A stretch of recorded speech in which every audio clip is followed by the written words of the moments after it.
Hi guys, it's Joe Whitcomb here with Reboot Your Relationship, and we're on for another episode of my approach here with working with couples. And this is going to be, I work as a trauma-informed relationship psychologist, psychotherapist, and we're going to be talking about projections today, and we're going to be talking a little bit about how when partners write internal movie scripts that hurt the relationship. And we're talking about these projections because it's important, because it's germane to you, it's germane to me, and it's germane to all of our relationships and how we are in relationship and how we are relating to one another in relationship. And we're going to talk about the brain. Okay, so again, this isn't rocket surgery, but it is brain science. And so we're going to get into some of that today and just begin to talk about certain patterns of thought, habits of action, all these things that go on within and between us. And these are, some of them are what we call as cognitive distortions. But so here's the thing. A central function of the brain is to detect patterns. We must make sense of the data that bombards us from our ongoing internal and external experiences. And we have a thing called selective attention. So if anyone's curious about what selective attention is, you can Google a video called Selective Attention and the Gorilla Experiment. And it should be kind of interesting to watch that. But this is going to be important to understand, because as an aspect of this function is to support the sense of continuity, cohesiveness of our self. One way to understand this is our brain's bias for narrative. We have to have a story and a narrative to understand ourselves, the world, our relationships, everything. So I talk about this quite a bit, is that when in any relationship there are 6 people. I get this all the time, like, what are you talking about, Joe? There's 6 people. Are you delusional? No, I'm not delusional. How this works is there's 6 people. So let's say there's me, right? There's my view of me, myself, my I, and how I view me, the good, the bad, the ugly. We also talk about, my dreams, my fears, my wants, my longings, my desires, my hurts, my trauma, all that stuff that's within me. And then there's me and my view of, let's say, you, right? And how I observe you and look at you and think of you. And then there's your view of yourself with all those hurts, habits, hang-ups, and your own stories and narratives and, pain, trauma, dreams, wants, longings, feelings. And then all that gets into our movie script. And that script now will have a influence on some of us on how we project that onto other people in our view. So now you have a view of me as well. And then there's who I am and who you are without all of those ego defenses, projections, scripts, movie scripts in our head. And that's an important thing, because here's the thing. The brain does not function well without purpose, meaning, cohesion, this connectivity that we're talking about. And we're always busy trying to filter and assemble this data towards a cosmos. And in all relationship, there are multiple dimensions occurring simultaneously. And it's really hard for our brain to kind of understand and put it all together, because the brain cannot exist in chaos without severe repercussions for mental health and functioning in this larger context we call our world. So the magnitude of that data that the brain is required then to process makes it inevitable that significant omissions or mistakes or distortions occur. And these errors in pattern detection or pattern recognition and assembling are filled by the left brain in a narrator type of function. So you have this story and all this chatter, and the left brain narrator function often works in collaboration with the right brain, which is our experiencing function, and sometimes in opposition to it. So it's kind of like this idea of the symmetry, right? The symmetry of these two, the yin and yang, the pull, the push, pull, and he's got these two binary positions that are constantly trying to figure things out.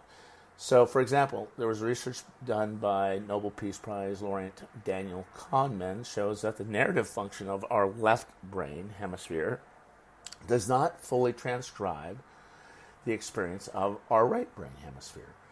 This means that our capacity for really assessment and reality testing and goal setting and is rather flawed. And so, according to Kahneman and others, we often follow this narrative and lead of the left hemisphere, discarding the experiential data of the right hemisphere. So let's say something happens, right, in your relationship.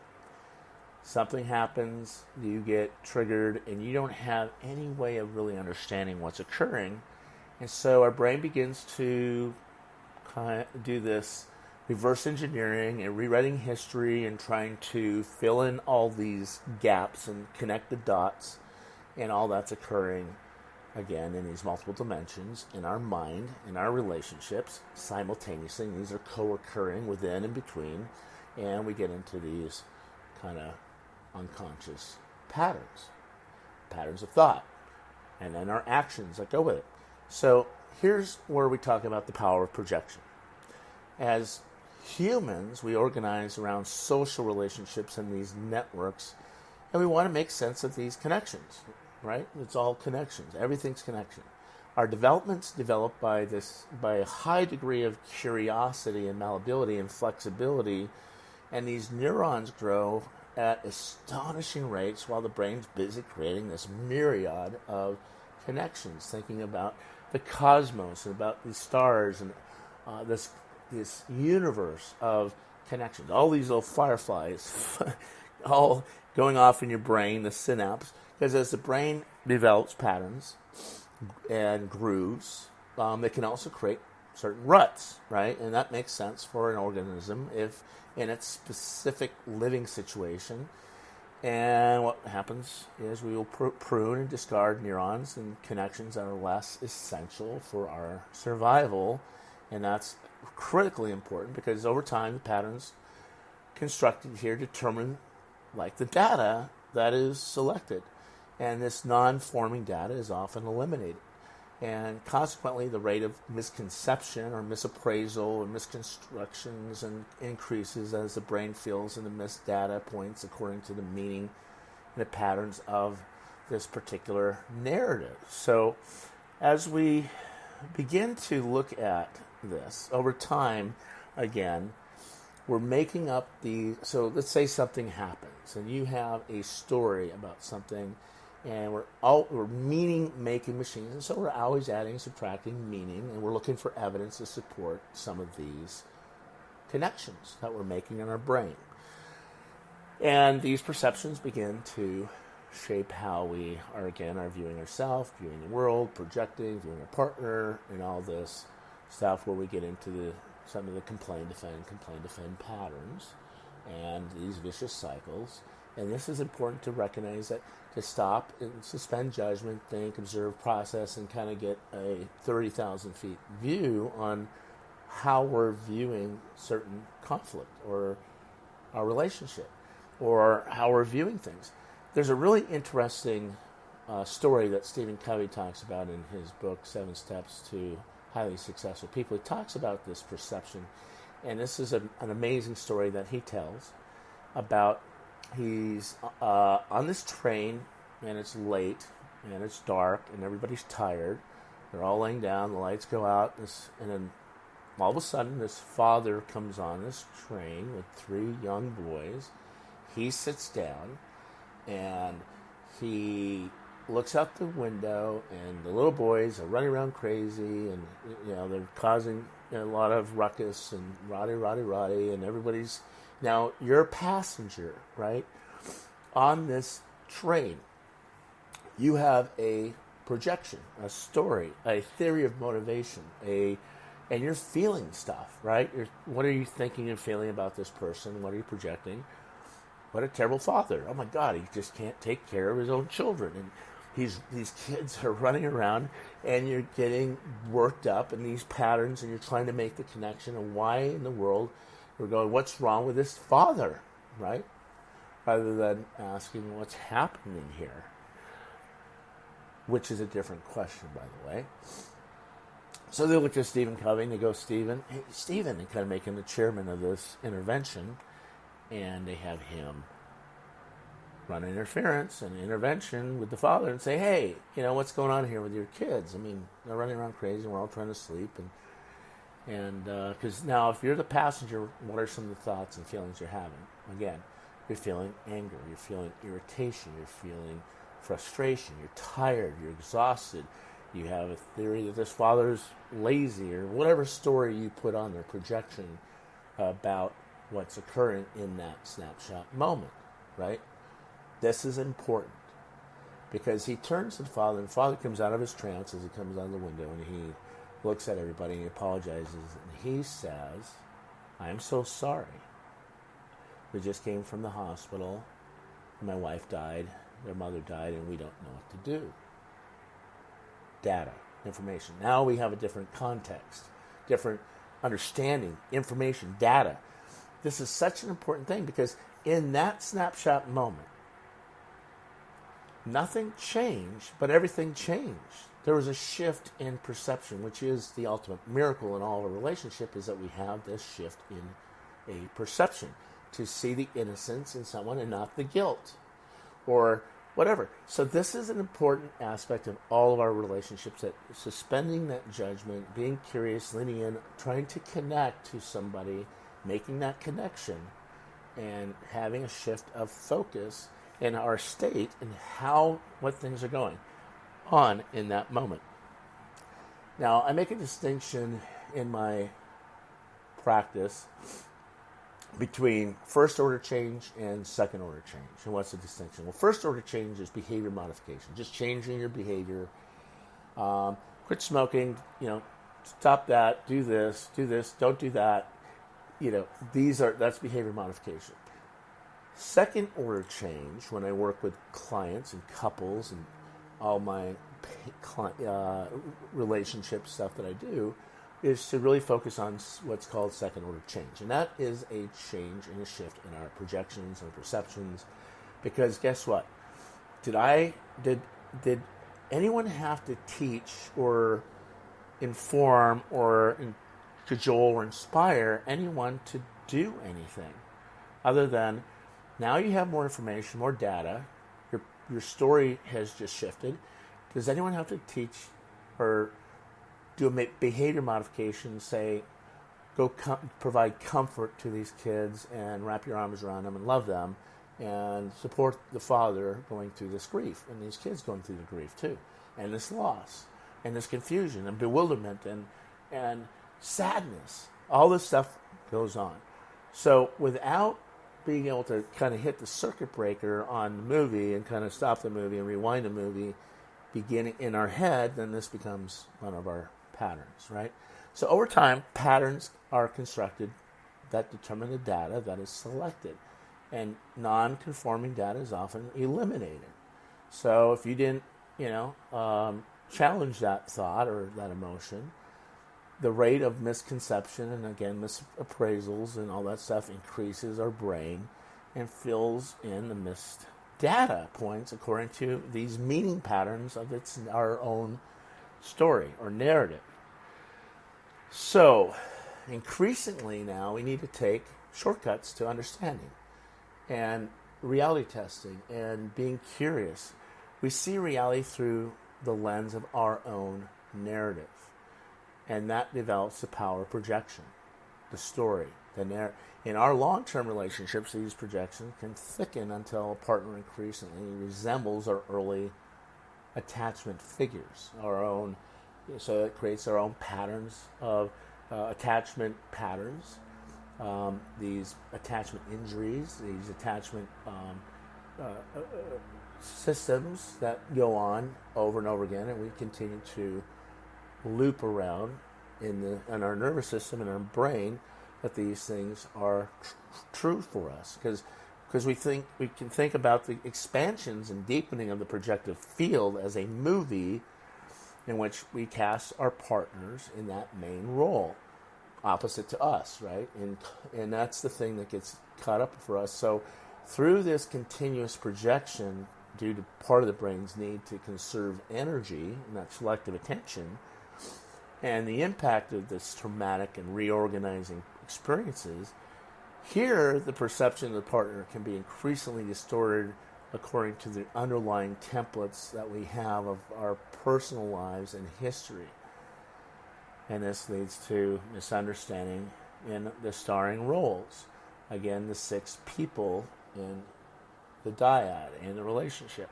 Because this correlation between our early attachment patterns and our adult attachment patterns and these imprints is extraordinarily high, and these internal working models developed during childhood begin to endure into adult life and are activated most strongly in our romantic relationships and attachments and our bonds, because those are the people that we're looking to be the safest place on earth. And because the $96 million question that we ask since childhood is, in our attachment system is, are you there for me? Can I count on you? Do I have my back? Do I matter? Am I important? Are you accessible, responsive, engaging, emotionally? And if it's a yes, then we find that sense of safety and comfort, and we're able to connect that we're safe. And there's a connection. That love and connection, belonging is accessible to us and available, and we're good. So that movie narrative is okay. Now, if it's no or creates a lot of uncertainty, that's when the projections start, and we start looking around trying to find the negative, right? And we're trying to find the devil. We're trying to find whatever. So imagine you growing up in a forest, right? You grow up in a forest, or you're walking through this forest, you're walking through the grass, and you see this brown squiggly thing. And you go as a child, and you go pick it up, and it's a stick. So now you kind of decode all brown squiggly things at that point as sticks. And it's useful for walking, protecting, whatever you use it for. However, let's say your partner walks through the forest, this grass, and they see brown squiggly thing. They go pick it up, and it bites them, and it's a snake. So now our brain is now decoding all brown squiggly things as something dangerous, a snake. Danger, danger, danger. And so now that begins to shape, code, and decode all of our view of that. So that traumatic experience begins to get encoded in the brain, the nervous system, the body. The body keeps score. All that's occurring. So here's the thing about our relationships and becoming more conscious and awake and aware in our relationships, because now we have now arrived in our mutual movie theaters where our childhood dramas, our unprocessed tragedies, our hurts, our pains, our hang-ups, our disappointments, abandonment, danger, and this misattunement, early relationships are acted out with our partners in the starring role.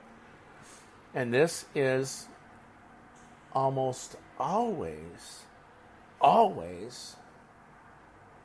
the crux and the issue of, and the X factor is you're trying to solve for this calculus problem where you never learned the 5th grade level fractions, decimals, integers, algebra. You're trying to solve for X for this. And that was a way of surviving, and that worked for you. But here we go.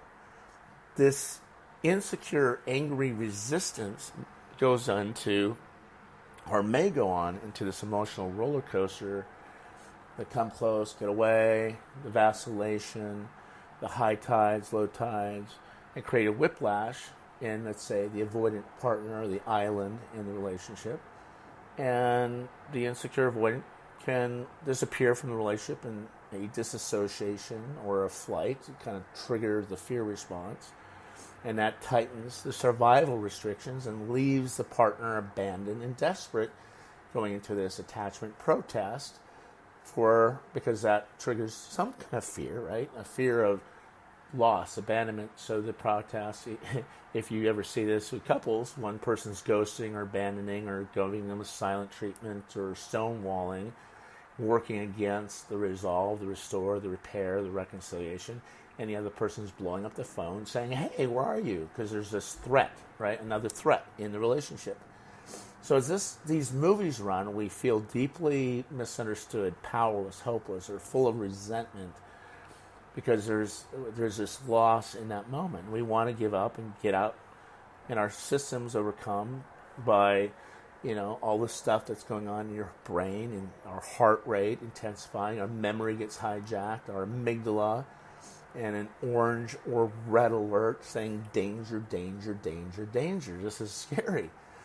And then we have this other part of the brain science here, the basolateral amygdala, where restored threatening and highly emotional experience activates. And then we scan for more threat. We're looking for that, looking for that snake. So we scan for threat for, let's say, angry faces or disappointment, and scanning our partner's nervous system and our ability to access these higher cortical areas are diminishing. And then we get into our double bind, which is these two people, kind of like a trauma loop, trauma bond with affect and emotional contagion. Now we're pinging off each other in this kind of fear dance, this pain dance, this anxiety, and our ability to really access this higher cortical area diminishes. And the movie may star our partner as this intrusive mother, this kind of hailstorm, and abusive father, and we're partially blind, unable to process these details and complexity because this is the story and projections that we have going off in our head. This has happened to me in all my relationships. And I'm also a contributor in the narrative and writing this script in my mind, and also placing that on my own partner. And then, so again, the 6 people. The other is this negative parent, withholding of love, or abandoning, or attacking, or blaming, or misportraying, or falsely accusing, or diminishing that. So the capacity for that whole object processing is now inaccessible as partners enter a part-object world. Words are grenades, because communication and speaking is the most dangerous thing that we can do in that moment. And withdrawal is punitive, right? I always talk about, if you hear me talk about silence, there's 2 types of relational silence. One that serves the relationship. It says, hey, I need a time out. I need to go get this movie script in my head straightened out so we can come back to it. And that's love, and that's leaning in and working through and resolving the relationship. And the other one is working against the relationship, which is the stonewalling of the relationship, which is, by the way, guys, the ultimate form of domination. So then you get this really interesting power struggle and dynamic where you have the immovable object of the island, the immovable object of the one stonewalling, going silent and unwilling to lean in, which again, I say this, is actually an act of violence towards the relationship because there is no restore. So you get the immovable object here, and you have the unstoppable force. And both of them are saying to the other that they're controlling the relationship. And yes, they are both controlling.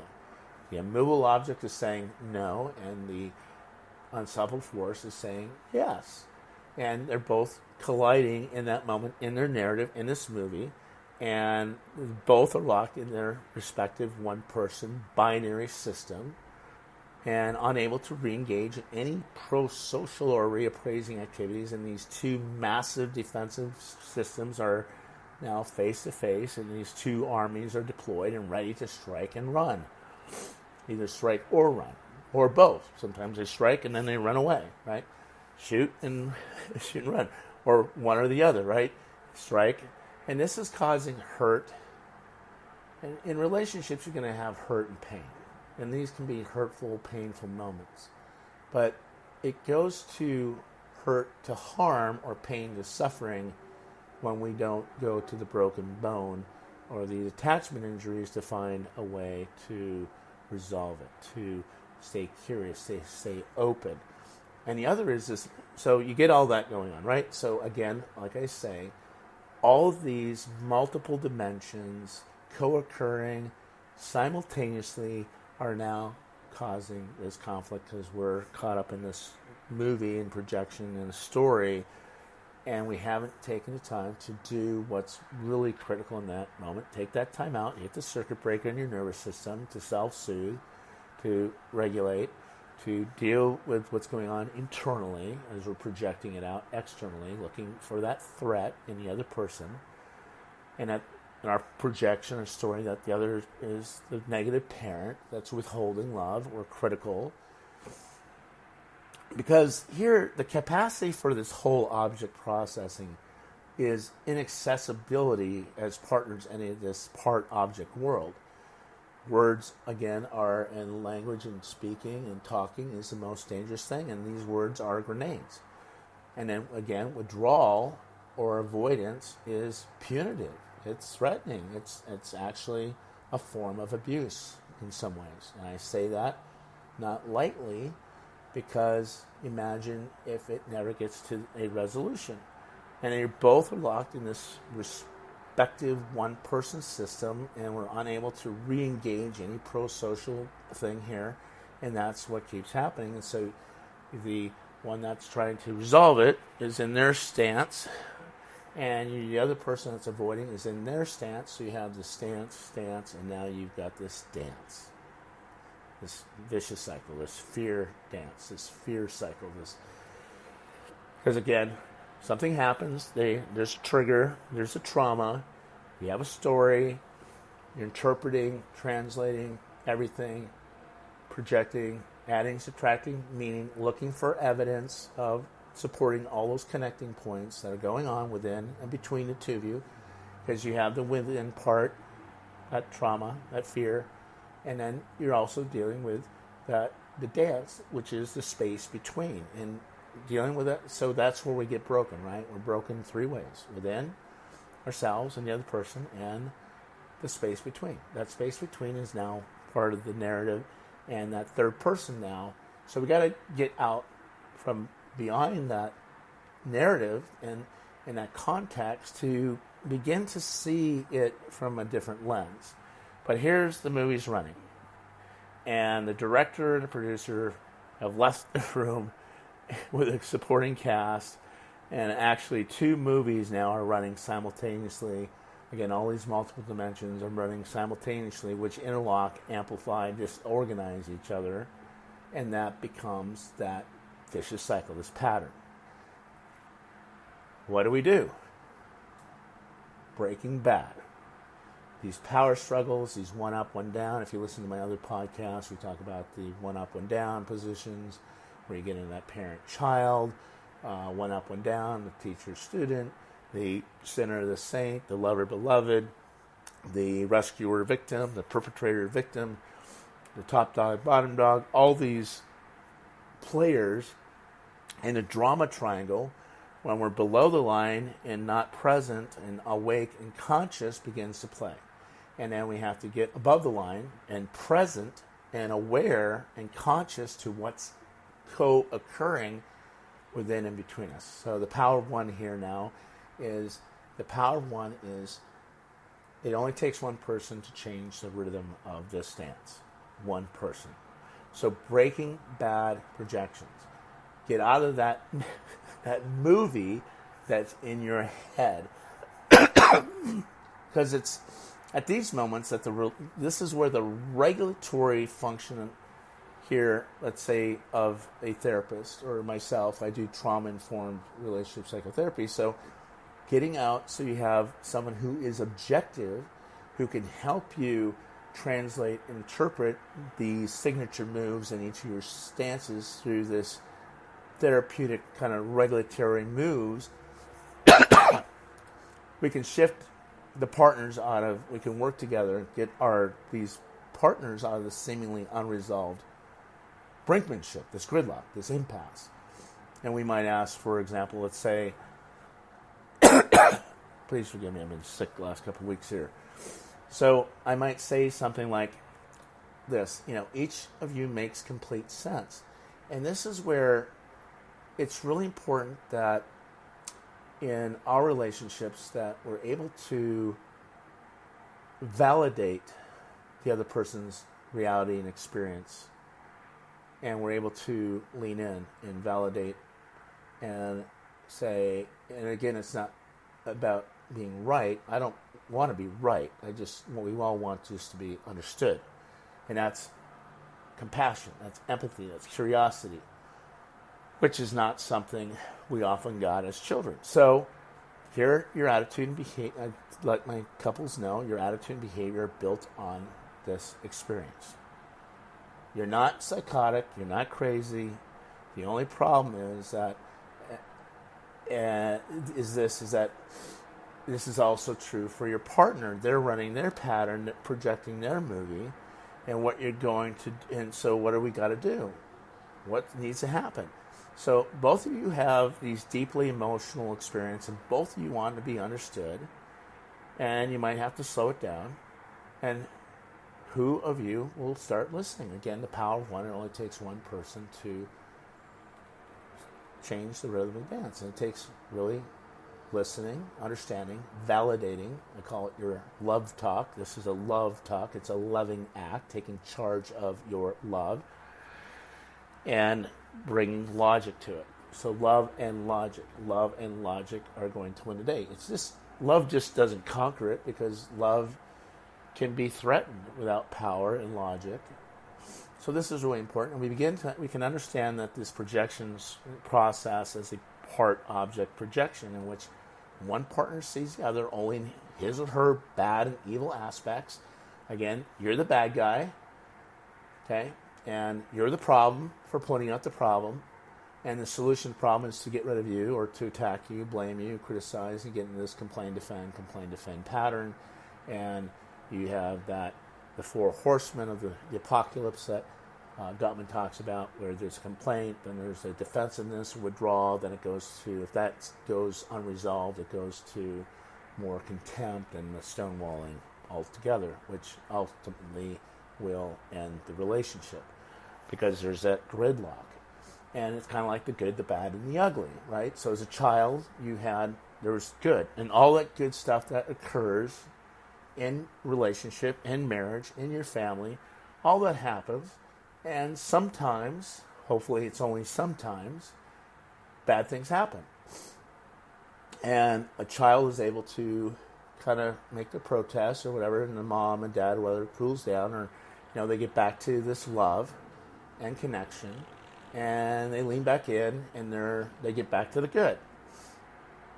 But in these scenarios, in these dances, when you stand, when there is, and it goes into the ugly, and you got all these things occurring and projecting onto your partner and on each other, and all these six people that are occurring simultaneously, all these multiple dimensions, you go in the ugly, and the ugly is there is no reparation back to good. There is no way to resolve it or repair it or reconcile, and that creates this mutual injury in your partnership. Now you're really hurting each other and harming one another. So this is where now the partner is now the threatening, activated ghost, the stonewaller, right? I always say sometimes it's kind of like sometimes love is a circus, other times it's a ghost town, other times it's a dead end. Well, this becomes all of those sometimes at once, co-occurring. And the work in that with me when you come in is to get you to understand as a moving of one or both of these partners towards a whole object projection, which means you have these two binary positions, and you're both in these fixed ways of being, these patterns, these rigid patterns you're both running, as whether it's a wave or an island, and you're trying to lean into this, what I call your third pole, that you're both facing and both committed to, so that you're doing nothing to erode the we-ness, the unity, the sovereignty, the love, or the selfhood, to be able to validate the other person. So the I to we, the me to we. So this is really important that we begin to get to the bigger picture, because the partner becomes, in this moment, again, the attacking, rageful father and a mother who disappears when in depression or alcohol and drops the child repeatedly, and all that hurt begins to ensue. Okay, so this is part of our going back on. So again, the partner is now threatening, and it activates the ghost and the fear response, and then you got this going on. And then work in this, when you work with me in these sessions, so we can understand as the movement and the moving of one or both partners toward this, again, third pole or whole object projection, to put it all on the screen here, in which the other is like, okay, all that's occurring now, and this is which the other is like this threatening figure, right? Whether it's striking, harming, hurting, the attack that you might perceive, and then, or the abandoning parent, the ghost, the one that's the turtle pulling away, distancing, and there is no reparation, and you're both got in that vicious cycle again. Okay, so this is important because another way of understanding this projective field is referring to, again, that part object projections as acting out behavior. You're acting out in that your brain, your nervous system, and again, the body keeps score, but you're acting out. Because you didn't, as children, you didn't have words or language to communicate those feelings or emotions or thoughts.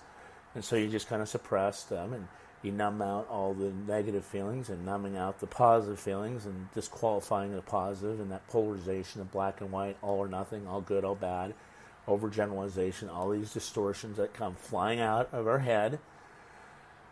And that becomes the emotional psychological work, and we can't really move forward because of the defenses, ego defenses, and this becomes so primitive and rigid, activating everything against the exploration of feelings, that sense of curiosity, wonderment.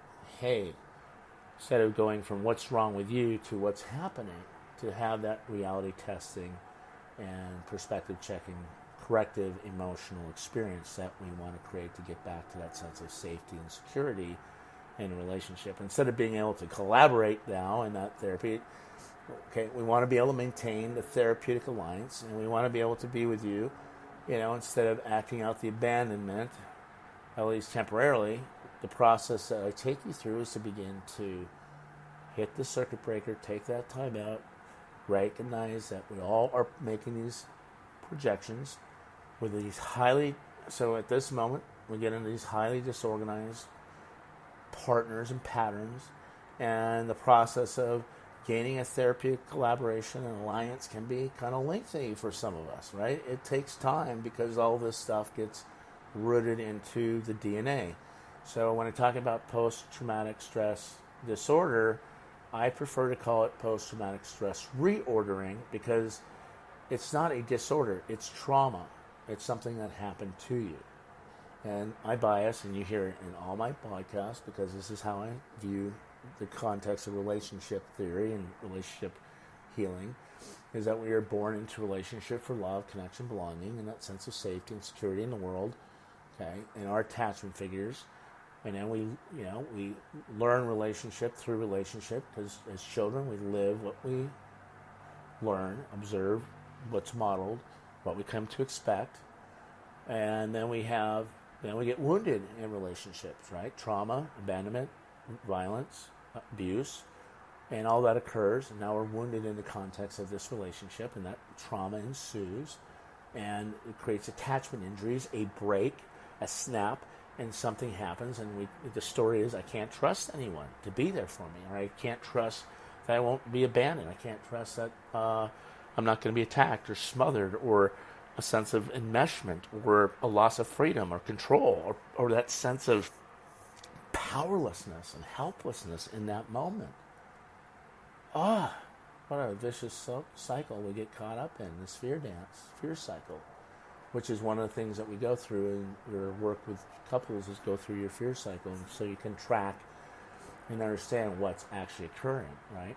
Because all this is really important, really good to understand that all this is occurring in the projection in our movie. Because when we get in these highly disorganized things, this come close, get away, but we've got to be able to get back to that secure base. But really achieving this alliance is a formidable and important step in the work we do with couples.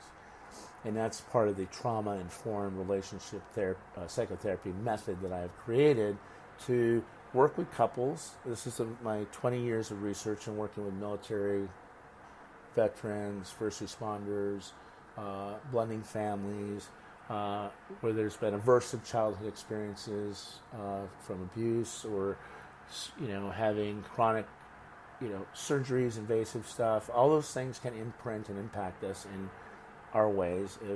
Are they there for me, right?